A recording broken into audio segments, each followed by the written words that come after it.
Bom dia, internautas, professor Júlio César Cordeiro, sobre a Itapipoca. No vídeo anterior, nós trabalhamos acerca da ocupação territorial do nosso município pelos portugueses, iniciada no século XVII e perdurou durante todo o século XVIII e nas primeiras décadas do século XIX. No vídeo de hoje, nós iremos trabalhar acerca da nossa emancipação política. Lembrando da criação do sítio São José, que posteriormente se transformou em povoação de São José da Serra da Uruburetama, até obter sua emancipação política em 1823. Pois bem, no final do século XVIII, o mundo inteiro assistiu à Revolução Americana.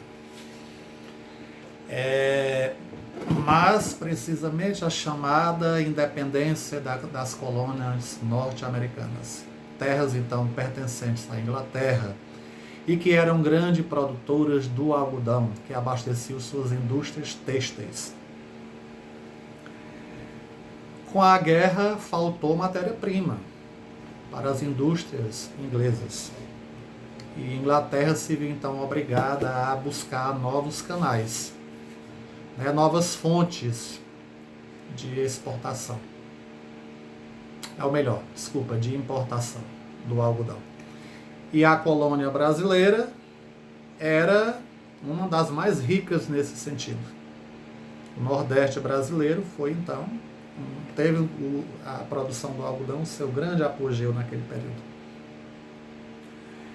Então, muitos portugueses resolveram migrar para o Nordeste do Brasil e, no nosso caso especificamente, para o sítio São José, em busca de construir riquezas, dada a viabilização de produzir em grande escala o algodão para abastecer a Inglaterra.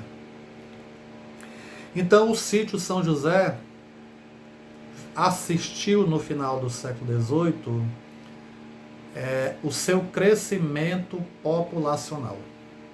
Inúmeros casarões foram construídos no entorno daquela igreja. E várias famílias se estabeleceram na região. Grandes produtores de algodão viram seu patrimônio crescer de forma assustadora naquele período. E o sítio foi transformado em povoação. Nasceu então o primeiro núcleo urbano dentro da nossa região territorial. O sítio então passou a ser reconhecido pela capitania do Ceará como povoação, recebendo o nome de povoação de São José, das Serras da Uruburetama. Iniciamos então o século XIX e em 1810, realizado o censo demográfico populacional, nós tínhamos mais de 4.000 habitantes dentro da povoação de São José. Habitantes brancos, lusos e seus filhos e netos nascidos dentro do sítio e agora a povoação de São José. Dado que no censo não se contava nativos, tampouco africanos escravizados. E aí os problemas sociais, à medida que a povoação foi crescendo, no seu entorno os grandes sítios estabelecidos, a criminalidade se acentuou. E era difícil punir então os seus algozes, as pessoas que cometiam roubos, furtos, assassinatos, dado que as terras estavam então vinculadas nesse período ao município de Sobral. Tivemos inicialmente vinculadas à Fortaleza. Nos últimos anos, a gente já, até a sua emancipação política, nós estávamos vinculados diretamente ao município de Sobral. Então faltava educação, não tínhamos escola, não existia assistência à saúde, as estradas eram precárias, Tínhamos apenas uma estrada que ligava a povoação até o Porto do Mundaú, outra que ligava a povoação ao município de Sobral, e uma outra que cortava a Lagoa do Lagoa do Barbatão, e amontada na direção de Almofala. Estradas carroçáveis em condições precaríssimas, sem ponteões, né? Se o rio enchesse, ninguém passava, trafegava carros de boi e animais, principalmente. Então a população começou a se inquietar diante dessas dificuldades tão acentuadas. Era preciso buscar uma alternativa. E a viabilidade era então se canalizar esforços no sentido de emancipar politicamente esse território geográfico da povoação de São José da Serra da Uruburetama. Então, os fazendeiros começaram a cobrar da capitania hereditária do Ceará esta emancipação. Tudo ficou no vai e vem de mensagens. Nada foi feito nesse sentido. 1822, o imperador, aliás, Dom Pedro I, desvincula o Brasil de Portugal e cria a nação brasileira. É a chamada independência do Brasil. Isso em 7 de setembro de 1822. Em fevereiro do ano seguinte, 1823, a Câmara Imperial ela recebeu o pedido de socorro da nossa região. O pedido de emancipação política, de libertação político-administrativa. E deu parecer favorável. Porém, esse parecer só chegou às mãos do imperador em outubro, alguns meses após a Câmara dar o parecer. E o imperador, então, assina um alvará imperial criando o município da Imperatriz, em 17 de outubro de 1823. Estava criado mais um município dentro da província do Ceará. Naquela época, no Império, nós não éramos denominados de estados, e sim de província. Então criou-se o município Imperatriz, ao qual ele denominou Vila da Imperatriz, em homenagem à sua esposa, a Imperatriz Leopoldina. Professor, por que o nome Vila? Esse nome Vila, ele perdurou durante o Brasil Colônia e durante o Brasil Império quase todo. Por quê? Não existia essa nomenclatura município dentro da cultura portuguesa que nós herdamos, em se tratando de política e administração pública. O termo utilizado era vila. E para as regiões com um maior número de espaço, ou melhor dizendo, um espaço maior urbano, eles denominavam de cidade.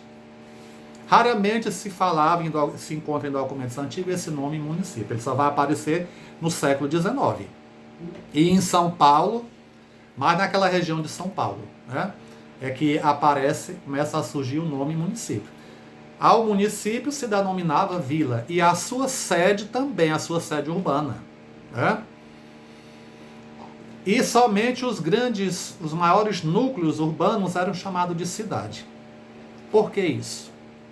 Nós somos de uma cultura europeia, portuguesa. Nós herdamos a cultura e a herança política e o modelo político-administrativo de Portugal. E o Império Brasileiro, nos seus primeiros anos, principalmente, copiou tudo que vinha da colônia, do modelo colonial brasileiro, herdado de Portugal. Então, retomando o período mais antigo de Portugal, nós vamos ver que um rei em Portugal, ele estabeleceu uma aliança com o Vaticano e criou uma ordem chamada Ordem de Cristo. Por esta ordem, o Império Português se via ligado e submisso ao Vaticano radicalmente. Então, o Vaticano, por aquelas épocas, aqui já da nossa emancipação política, e ainda recordando o Brasil colonial, o Vaticano orientava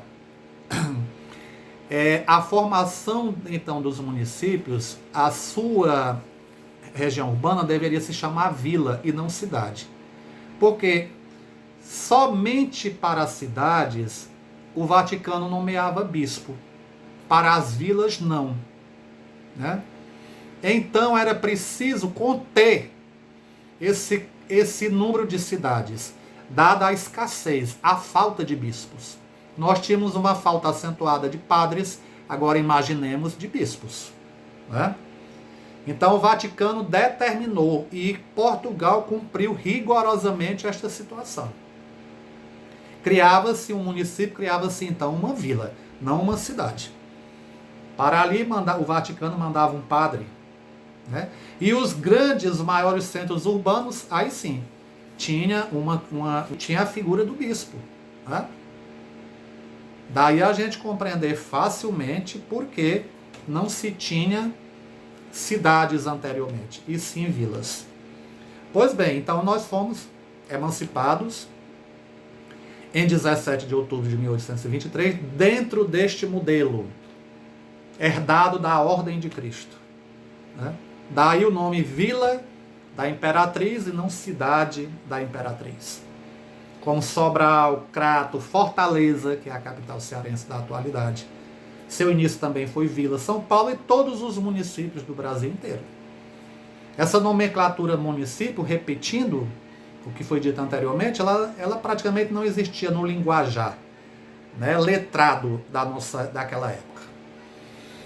E o que caracterizava de fato a criação de um município, então, no período imperial, colonial e imperial brasileiro? A formação da Câmara de Vereadores, né, que tinha uma função tríplice de legislar, administrar e responder judicialmente. Não tínhamos figura de prefeito. O mais votado era o presidente da Câmara. Portanto, assumia a função de executivo e também de juiz ordinário. Porque aí nós íamos ter dentro da Câmara as nomeações dos juízes, exceto o juiz de fora, que era inicialmente nomeado pelo imperador. Tinha que ser uma pessoa com formação para a área, né? E aí entender que os municípios não dispunham de profissional, de pessoas formadas com formação necessária na época para assumir essa função de juiz de fora. Daí o nome juiz de fora, que a grande maioria deles realmente vinham de outras regiões nomeadas pelo imperador. O promotor, né? E outras funções, o escrivão, que eram necessárias para a formação, a implantação de um município. A construção do Pelourinho, no centro da zona urbana do município, onde deveriam ser punidos os marginais, os criminosos da época. E aí viemos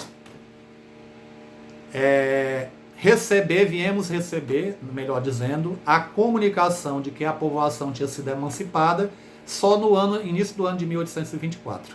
E aí todos os fazendeiros da época foram então mobilizar esforços, canalizar esforços no sentido de instalar de fato o município da Imperatriz. O que ocorreu em 17 de julho de 1824. Foi o momento solene de instalação da nossa sede urbana, com a eleição da primeira Câmara, né, e posteriormente a nomeação dos cargos que vieram gradativamente com o decorrer da história. Então foi isso que de fato aconteceu em 1823, a emancipação política do nosso território geográfico, que era bastante extenso. Eu vou mostrar para vocês aqui esse mapa que está aqui às nossas costas. A área de laranja, vocês vão ver, eu vou mostrar mais de perto, é a área territorial da Imperatriz, atual Itapipoca. Ao leste, as ribeiras, todas as ribeiras do rio Puru. A oeste, as ribeiras do rio Aracatiaçu e Aracati-Mirim. Ao norte, o nosso Oceano Atlântico e ao sul, a Serra do Machado, que na atualidade compreende o município de Itatira e, creio eu, que um pouco de Canidé. Então, Esse era o nosso território inicial. Eu vou sair da câmera agora para poder mostrar, né, para vocês, mas precisamente aqui a nossa região territorial. Desculpe aí, é coisa de marinheiro, de primeira viagem, né? Então aqui nós temos essa área alaranjada, que eu circulei de laranja, que era de fato o município da Imperatriz. Aqui nós temos Sobral, né? Para cá nós temos Maranguape. Esse mapa é de 1892, por isso que já surgem outros municípios que na época da nossa emancipação política ainda não existiam independentes. Então aqui nós temos as ribeiras, nessa área aqui de laranja são as ribeiras do rio Curu, né, ao leste. Aqui a oeste nós temos toda esta área, as ribeiras do rio Aracatiaçu e aqui as ribeiras do rio Aracati-Mirim. Aqui é o oceano e aqui embaixo, não sei se dá para vocês visualizarem, Serra do Machado, ao sul, né? Aqui o nosso município Imperatriz. Aqui era a sede, né? E essa região aqui todinha era a nossa região geográfica. Aqui nós temos o Trairi, né, que naquela época ficou pertencendo à Imperatriz. Anos mais tarde, essa região aqui do Trairi fora desmembrada e voltou para Fortaleza. Anos seguintes, conseguiu sua emancipação política. Então está aqui a área geográfica territorial do município da Imperatriz em 1823, quando foi emancipada politicamente e desmembrada de Sobral e algumas léguas de terra de Fortaleza. Compreende na atualidade o que seria, professor? O município do Trairi, o município de Umirim, o município de Uruburetama, o município de Tururu, o município de Itapajé, Tejuçuoca e Irauçuba, né? E o município de Amontada e Miraíma, que foram os nossos últimos filhos a se emanciparem. Então, está aí o município da Imperatriz, criado, emancipado politicamente em 1823, desmembrado territorialmente de Sobral, né, nosso município mãe, e algumas terras aqui mais a leste de Fortaleza. Então era isto que nós queríamos trabalhar com vocês no vídeo de hoje e dizer que no próximo vídeo nós iremos trabalhar acerca dos primeiros anos do município da Imperatriz e a mão de obra escravizada. Um bom dia a todos, um grande abraço e até o nosso próximo vídeo.